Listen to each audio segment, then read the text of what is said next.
Introductory note.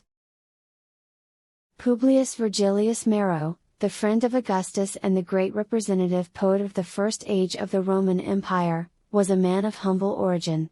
Born October 15, 70 BC, the son of a small farmer near Mantua in northern Italy, he was educated at Cremona, Milan, and Rome.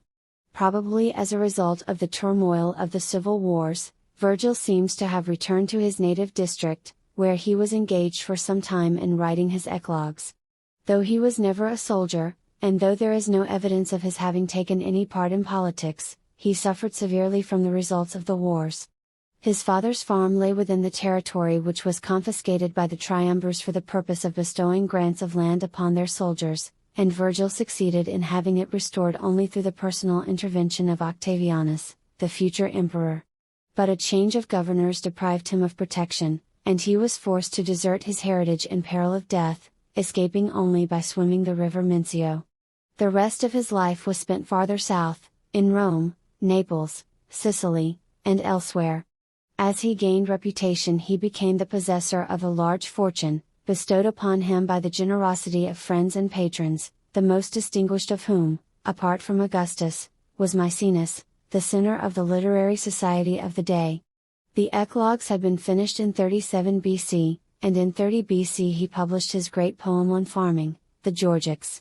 It is characteristic of his laborious method of composition that this work of little more than 2,000 lines occupied him for 7 years. The completion of the Georgics established Virgil's position as the chief poet of his time, and at this momentous date, when, the civil wars over, the victorious Augustus was laying the foundations of imperial government, the poem which was to be the supreme expression of the national life was begun. At the end of 11 years Virgil had written the whole of the Aeneid, and planned to devote 3 more to its final revision. But this revision was never accomplished, for returning from Athens with Augustus in 19 BC, he was seized with illness and died on September 21. He was buried at Naples, where his tomb was long a place of religious pilgrimage.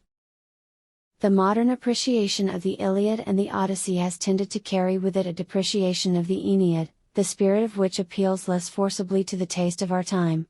But it is foolish to lose sight of the splendor of a poet who, for nearly 2,000 years, has been one of the most powerful factors in European culture. The concurrent testimony of the most refined minds of all times, says one of the finest of his critics, marks him out as one of the greatest masters of the language which touches the heart or moves the manlier sensibilities, who has ever lived. A mature and mellow truth of sentiment, a conformity to the deeper experiences of life in every age, a fine humanity as well as a generous elevation of feeling, and some magical charm of music in his words, have enabled them to serve many minds in many ages as the symbol of some swelling thought or overmastering emotion, the force and meaning of which they could scarcely define to themselves. The subtler elements of the exquisite style of Virgil no translator can ever hope to reproduce, but Dryden was a master of English versification, and the content of Virgil's epic is here rendered in vigorous and nervous couplets. Despite many revolutions of public taste, says Professor Noyes, Dryden's latest editor, Dryden's Virgil still remains practically without a rival as the standard translation of the greatest Roman poet, the only one that, like 2 or 3 versions of Homer, has become an English classic. Dryden's dedication is an excellent example of his prose style, and gives an interesting view of the method and standpoint of the greatest of English 17th-century critics.